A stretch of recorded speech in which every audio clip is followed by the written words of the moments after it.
నమస్తే ఈనాటి వార్తలకు స్వాగతం. ఈనాటి వార్తల్లోని ముఖ్యాంశాలు. ఏజెన్సీ ప్రాంతంలో ప్రజలకు మెరుగైన వైద్య సదుపాయాలు అందించాలి. అసెంబ్లీలో ప్రస్తావించిన పోలవరం ఎమ్మెల్యే చిర్రి బాలరాజు.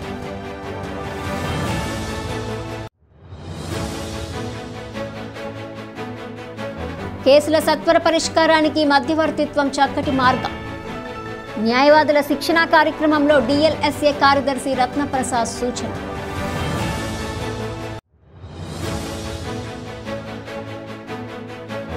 జిల్లాలో 10వ తరగతి పరీక్షలు ప్రశాంత వాతావరణంలో జరుగుతున్నాయి. పరీక్షల ప్రత్యేక అధికారి వెంకటకృష్ణారెడ్డి వెల్లడి.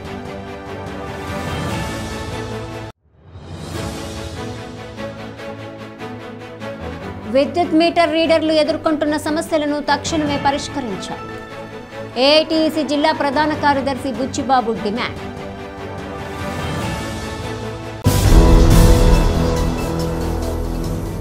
తమ నియోజకవర్గంలోని ప్రజలకు మెరుగైన వైద్య సేవలు అందించే విధంగా ప్రభుత్వం చర్యలు తీసుకోవాలని పోలవరం శాసనసభ్యులు చిర్రి బాలరాజు కోరారు.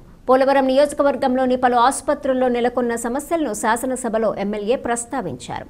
ఏజెన్సీ ప్రాంతాల్లో సరైన వైద్య సదుపాయాలు లేకపోవడంతో ప్రజలు అనేక ఇబ్బందులు ఎదుర్కొంటున్నారన్నారు. కావున ఈ సమస్యలను అధిగమించి ప్రభుత్వ ఆసుపత్రుల్లో మెరుగైన వసతులు కల్పించి 24 గంటల పాటు వైద్య సేవలు అందుబాటులో తీసుకురావాలని ఎమ్మెల్యే బాలరాజు కోరారు. ఈ వైద్య సదుపాయానికి సంబంధించి అనేక ఇబ్బందులు ఉన్నాయి అధ్యక్ష. ముఖ్యంగా కోయిలగూడెం మండలంలో ఏజెన్సీకి ముఖద్వారం అయినటువంటి అక్కడ గత ప్రభుత్వాల్లో 30 పడకల హాస్పిటల్ ఉంటే వైసీపీ నాయకులందరూ కలిసి దాన్ని కేవలం 6 పడకల హాస్పిటల్ చేశారు అధ్యక్ష. అలాగే బుట్టాయిగూడెం మండలంలో సుమారు 100 పడకల హాస్పిటల్ని కన్స్ట్రక్షన్ చేస్తే ఈ రోజు వరకు కూడా దాన్ని చేయలేని పరిస్థితి అధ్యక్ష. అలాగే ముఖ్యంగా ఏజెన్సీ ప్రాంతాల్లో ప్రతి చోట కూడా వైద్య సదుపాయం అందక చాలామంది కూడా చనిపోయేటువంటి పరిస్థితి అధ్యక్ష. తప్పకుండా మీ ద్వారాగా మంత్రివర్యులు గారికి తెలియజేసేది ఏంటంటే మా నియోజకవర్గాల్లో ఏజెన్సీ ప్రాంతాల్లో ఉండేటువంటి నియోజకవర్గాల్లో తప్పకుండా వైద్య సదుపాయం ప్రతి గ్రామానికి అందించే విధంగా, అలాగే అక్కడ ఉన్నటువంటి సదుపాయాలు 24 అవర్స్ గిరిజన గుడేలకి అందించే విధంగా చర్యలు తీసుకోవాలని మీ తరఫున కోరుతున్నాను అధ్యక్ష. అలాగే టీ నరసాపురం మండలంలో కూడా హాస్పిటల్ ప్రారంభించి ఈ రోజు వరకు కూడా గత ప్రభుత్వ వైసీపీ ప్రభుత్వంలో దాన్ని కొనసాగించుకోకుండా ఆపేశారు అధ్యక్ష. దాన్ని అలాగే కోయిలగూడెం, బుట్టాయిగూడెం, టీ నరసాపురం మండలాల్లో ఉన్నటువంటి హాస్పిటల్స్ని త్వరితగతిన పూర్తి చేసి అక్కడ ఉన్నటువంటి గిరిజన గూడాలకి తప్పకుండా వైద్య సదుపాయం అందించాలి అధ్యక్ష. అలాగే ఏదైతే బుట్టాయిగూడెం హాస్పిటల్కి సంబంధించి మెరుగైన వైద్య సదుపాయం ఉంది, కానీ అక్కడ సరైన డాక్టర్స్ లేక వైద్యం అందక చాలామంది ఇబ్బంది పడుతున్నారు అధ్యక్ష. మంచి డాక్టర్స్ని మా గిరిజన గూడాల్లో అందించి మంచి వైద్య సదుపాయం అందించాలని మీ తరఫున మంత్రివర్యులు గారికి కోరుతున్నాను అధ్యక్ష.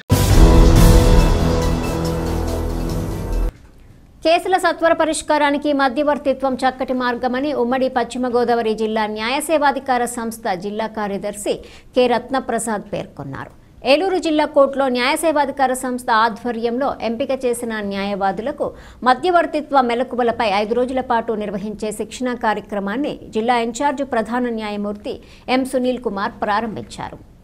ఈ సందర్భంగా రత్నప్రసాద్ మీడియాతో మాట్లాడుతూ శిక్షణా తరగతుల్ని సద్వినియోగం చేసుకుని కేసుల పరిష్కారానికి కృషి చేయాలన్నారు. సరైన అవగాహన లేక కొన్ని కేసుల్లో రాజీ జరగడం లేదన్నారు. మధ్యవర్తులు సరైన కౌన్సిలింగ్ నిర్వహించడం ద్వారా కేసులను త్వరగా పరిష్కరించవచ్చన్నారు. ఈ కార్యక్రమంలో 2వ అదనపు జిల్లా న్యాయమూర్తి పి మంగా కుమారి, 5వ అదనపు న్యాయమూర్తి G Rajeshwari, Eluru bar association అధ్యక్షులు కోనే సీతారాం తదితరులు పాల్గొన్నారు.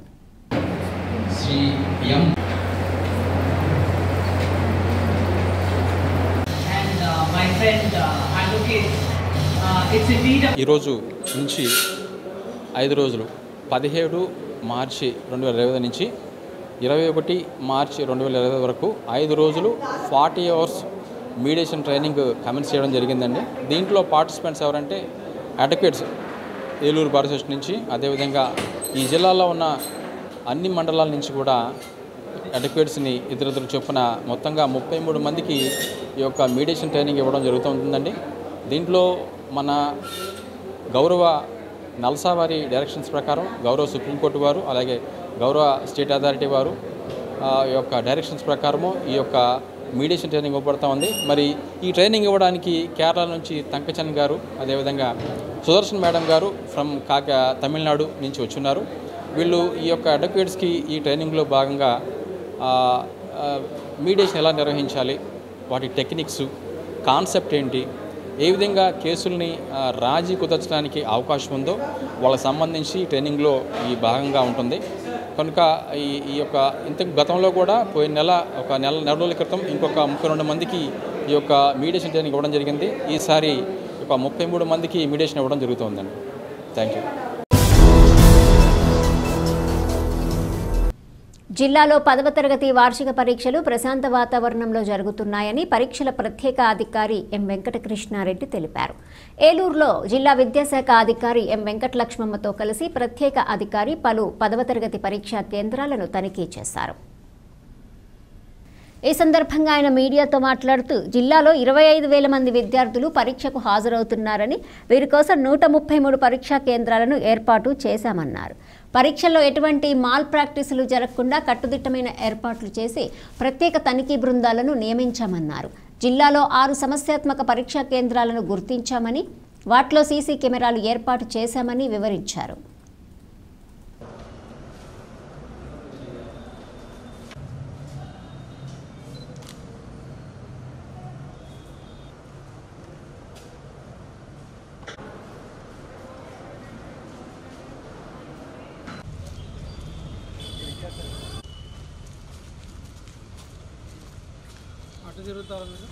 ఈ జిల్లాలో మొత్తము 25,000 మంది స్టూడెంట్స్ ఈరోజు ఎస్ఎస్ ఎగ్జామినేషన్స్ రాయబోతూ ఉన్నారు. ఇందుకు సంబంధించి మొత్తం 133 సెంటర్లు అలాట్ చేయడం జరిగింది.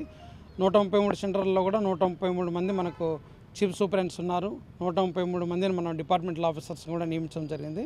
అట్ ది సేమ్ టైం ఎక్కడైతే 300 పైబడి ఉన్నారో అక్కడ మనం అడిషనల్గా ఒక 5 మందిని డిపార్ట్మెంటల్ ఆఫీసర్ కూడా నియమించడం జరిగింది. సో అంత ప్రాపర్గా ఆ స్టూడెంట్ ఎటువంటి అసౌకర్యానికి గురి కాకుండా మొత్తం ఫర్నిచర్ కానీ శానిటేషను మెడికల్ ఇటువంటి ఏర్పాట్లన్నీ కూడా మనము పకడ్బందీగా ఫర్నిచరు లైటింగు అన్నీ కూడా ఏర్పాటు చేయడం జరిగింది. ఎక్కడైతే సెన్సిటివ్ ఒక 6 ప్లేసెస్ ఉన్నాయో అటువంటి చోట మనం సీసీ కెమెరాస్ కూడా ఏర్పాటు చేయడం జరిగింది. సో ఇందుకు గాను ప్రత్యేకించి అన్నీ కూడా చూడడానికి ఫ్లయింగ్ స్క్వాడ్స్ను మనం 10 బృందాలను నియమించడం జరిగింది. ఎక్కడైతే కాంపౌండ్ వాల్స్ బ్రేక్ అయి ఉన్నాయో అటువంటి చోట మనం ఏం చేసామంటే సిట్టింగ్ స్క్వాడ్ను కూడా మనం ఇవ్వడం జరిగింది. సో అన్నీ పకడ్బందీ ఏర్పాటు చేయడం జరిగింది. ఎక్కడైనా కానీ ఏదైనా మాల్ ప్రాక్టీస్ అటువంటివి జరిగినట్లయితే వెరీ స్ట్రిక్ట్గా యాక్ట్ 25/1997 ప్రకారం కూడా చర్యలు తీసుకోబడతాయనేసి కూడా మనము క్లియర్గా అందరికీ కూడా ఇన్స్ట్రక్షన్ ఇవ్వడం జరిగిందండి.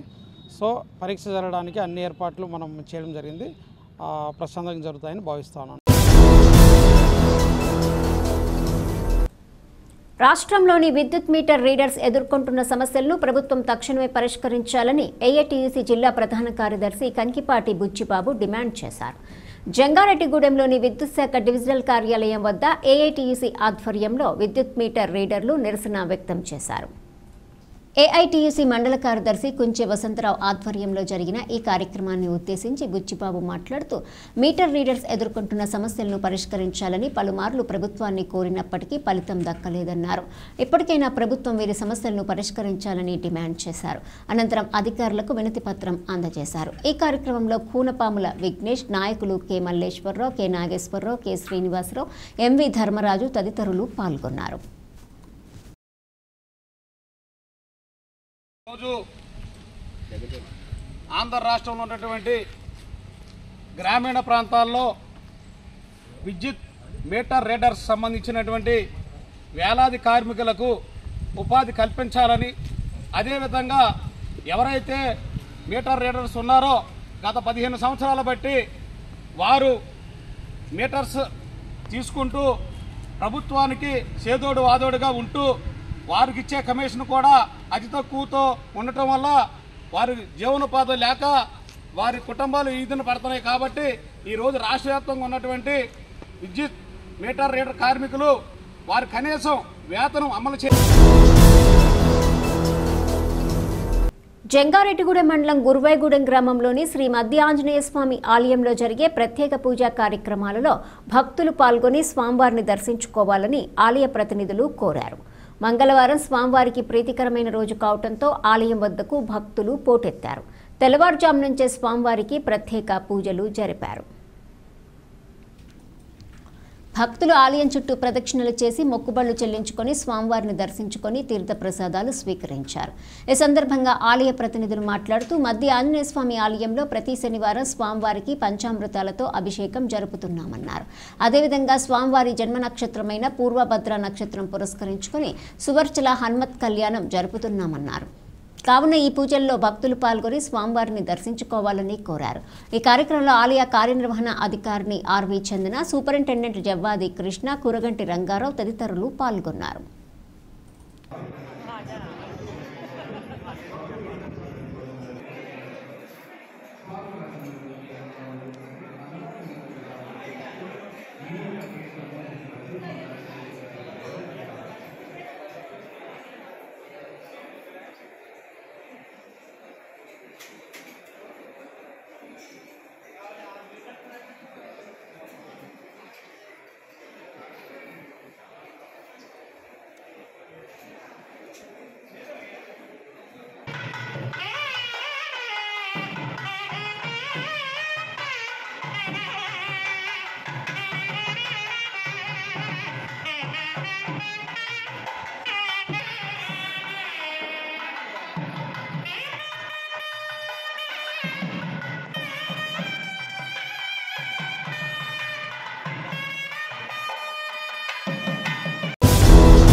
ఇప్పుడు ఒక చిన్న విరామం తీసుకుందాం, చూస్తూనే ఉండండి.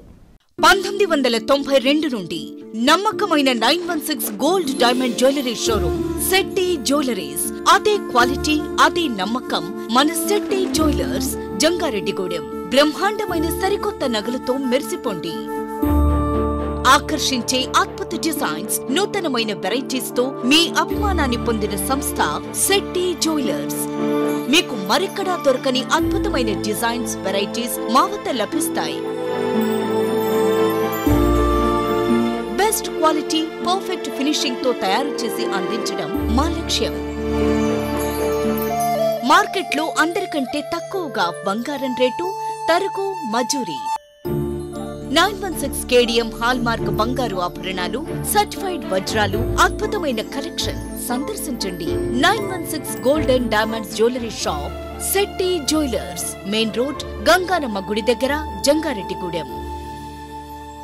ఈ విశ్వవాసునామ సంవత్సర ఉగాది సందర్భంగా మన జేఆర్సీ కేబుల్ నెట్వర్క్స్ వారు ఆరోగ్య మల్టీ స్పెషాలిటీ హాస్పిటల్స్ కొయ్యలగూడెం వారు మన ముందుకు మెగా హౌసీ ఉగాది ఉత్సవాన్ని తీసుకువస్తున్నారు.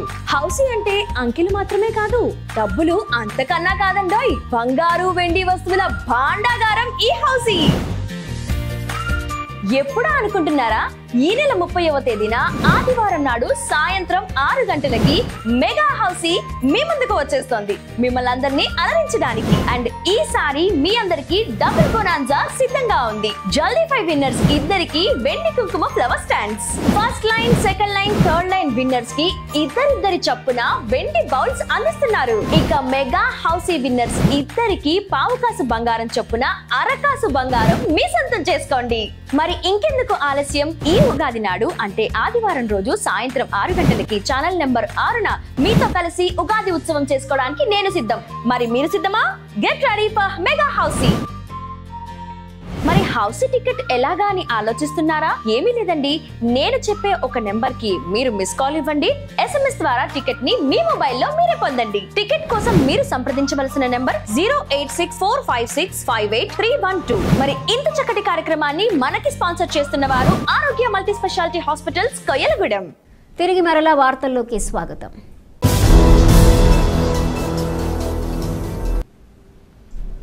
ప్రముఖ పుణ్యక్షేత్రమైన ద్వారకా తిరుమల చిన వెంకన్నకు హుండీల ద్వారా భారీ ఆదాయం సమకూరింది. గడిచిన 18 రోజుల కాలానికి గాను స్వామివారికి నగదు రూపంలో 1.75 కోట్ల రూపాయల అధిక ఆదాయం లభించింది. స్థానిక ప్రమోద కళ్యాణ మండపం ఆవరణలో సోమవారం హుండీల లెక్కింపు కార్యక్రమాన్ని నిర్వహించారు. అత్యంత భద్రతా ఏర్పాట్ల నడుమ జరిగిన ఈ లెక్కింపులో దేవాలయ అధికారులు సిబ్బంది పాల్గొన్నారు.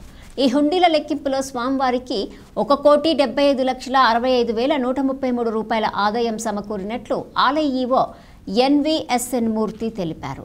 అలాగే భక్తుల కానుకల రూపేణా 137 గ్రాముల బంగారం, 3 కేజీల 130 గ్రాముల వెండి లభించిందని, అలాగే విదేశీ కరెన్సీ సైతం అధికంగా వచ్చిందని ఈవో మూర్తి తెలిపారు.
పెదవేగి మండలము విజయరాయిలో ఈ నెల 20వ తేదీన జరగనున్న కోకో రైతుల రాష్ట్ర సదస్సును జయప్రదం చేయాలని ఆంధ్రప్రదేశ్ రైతు సంఘం రాష్ట్ర సహాయ కార్యదర్శి కె శ్రీనివాస్ విజ్ఞప్తి చేశారు.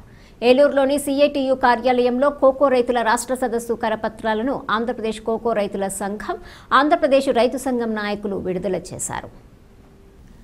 ఈ సందర్భంగా శ్రీనివాస్ మాట్లాడుతూ ఈ నెల 20వ తేదీన పెదవేగి మండలము విజయరాయిలోని గాంధీనగర్ సీతారామ కళ్యాణ మండపంలో కోకో రైతుల రాష్ట్ర సదస్సు నిర్వహిస్తున్నామన్నారు.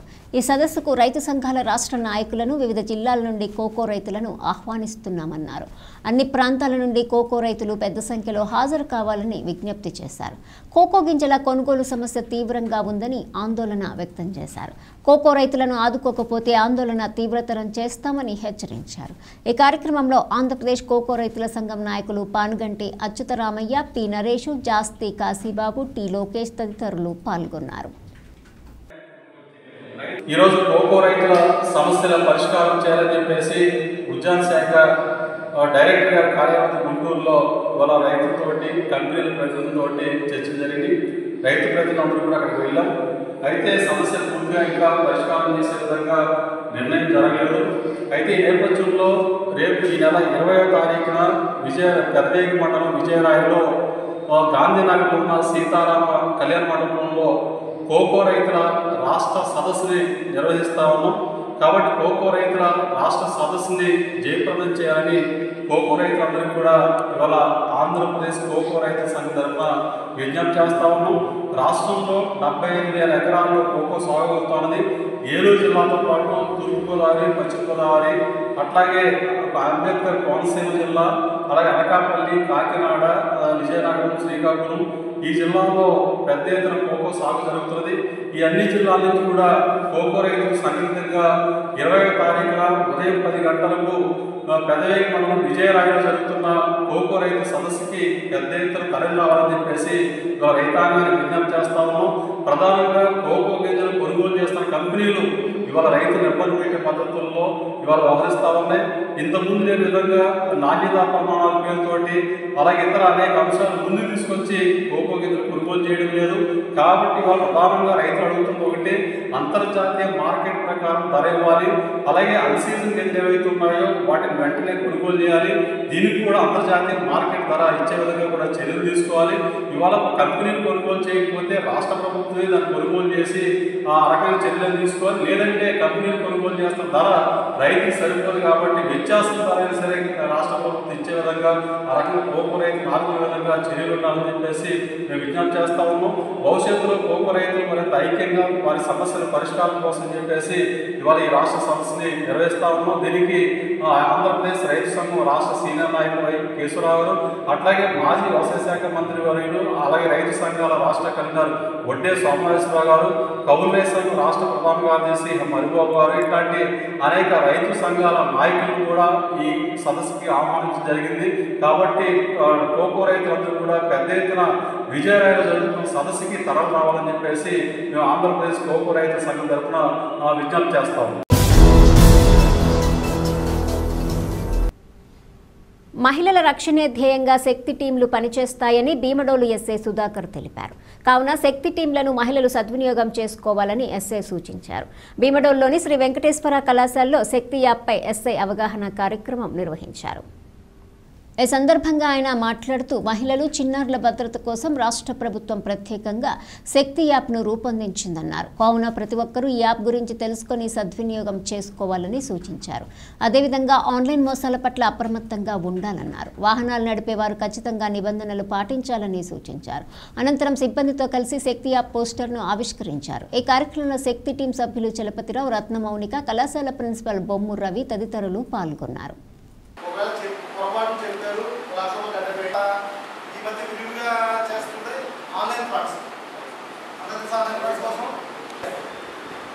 నాకు ఇన్సూరెన్స్ కంపెనీ ఒక 5 లక్షలు 30 లక్షలు వస్తుంది. ఇది లైసెన్స్ సో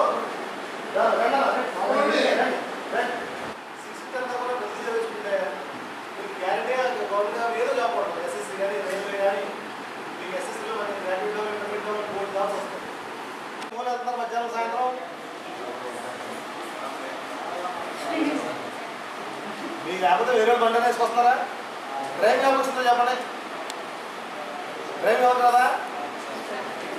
ఎస్పీ గారి ఆదేశాల మేరకు జిల్లాలో మొత్తం 6 టీములుగా 36 మందిని శక్తి టీములుగా డివైడ్ చేసి ప్రతి 2-3 సర్కిల్ కలిపి ఒక టీం పెట్టడం జరిగింది.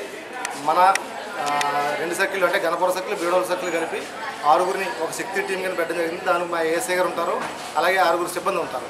ఈ 6గురు కూడా ఎక్కడైనా సరే ఏదైనా శక్తి యాప్ ద్వారా కానీ లేదంటే వాళ్ళు తిరుగుతున్న చోట ఏదైనా అమ్మాయిలకి సంబంధించిన ఎటువంటి ప్రాబ్లమ్స్ వచ్చినా వెంటనే వాళ్ళు రీచ్ అయ్యి వాటిని పరిష్కరించడం, అలాగే స్టూడెంట్స్లో పబ్లిక్లో అవేర్నెస్ కలిగించడం చేస్తూ ఉంటారు. ఏదైనా సరే శక్తి టీంని కానీ లేదంటే డైల్ 112 కానీ అప్రోచ్ అవ్వాల్సిందిగా తెలియపరుస్తుంది. ఈరోజు అలాగే వెంకటేశ్వర డిగ్రీ కాలేజీలో స్టూడెంట్స్కి ఈ శక్తి యాప్ మీద, శక్తి టీం గురించి, అలాగే ఆన్లైన్ ఫ్రాడ్స్ కోసం మోటార్ వెహికల్ యాక్ట్ మీద అవగాహన కల్పించడం జరిగింది. అందరూ కూడా శక్తి యాప్ ఇన్స్టాల్ చేసుకున్నారు. ఇంకా కొంతమంది ఫోన్ లేని వాళ్ళు అది కూడా ఇన్స్టాల్ చేసుకుంటామని తెలియపరిచే మీటింగ్లో మిగతా కూడా చేసుకున్నాం.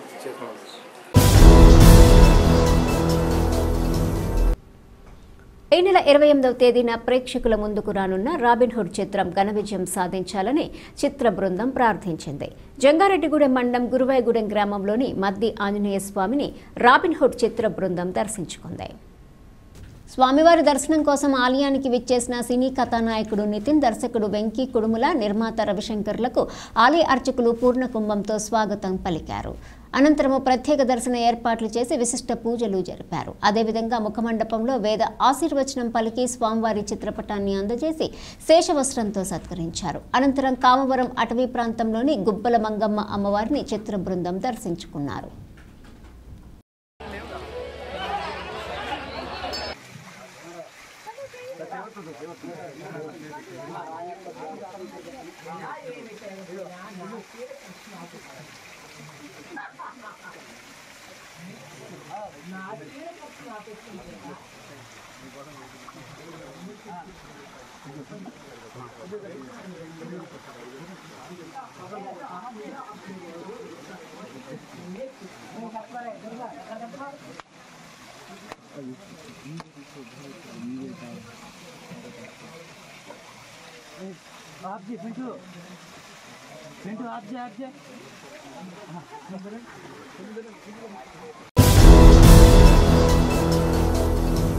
వార్తలు ముగించే ముందు ముఖ్యాంశాలు మరొకసారి. ఏజెన్సీ ప్రాంతంలో ప్రజలకు మెరుగైన వైద్య సదుపాయాలు అందించాలి. అసెంబ్లీలో ప్రస్తావించిన పోలవరం ఎమ్మెల్యే చిర్రి బాలరాజు.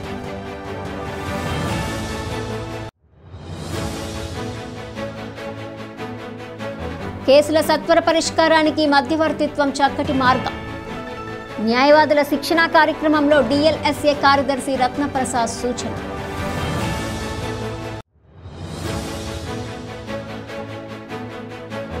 జిల్లాలో 10వ తరగతి పరీక్షలు ప్రశాంత వాతావరణంలో జరుగుతున్నాయి. పరీక్షల ప్రత్యేక అధికారి వెంకటకృష్ణారెడ్డి వెల్లడి.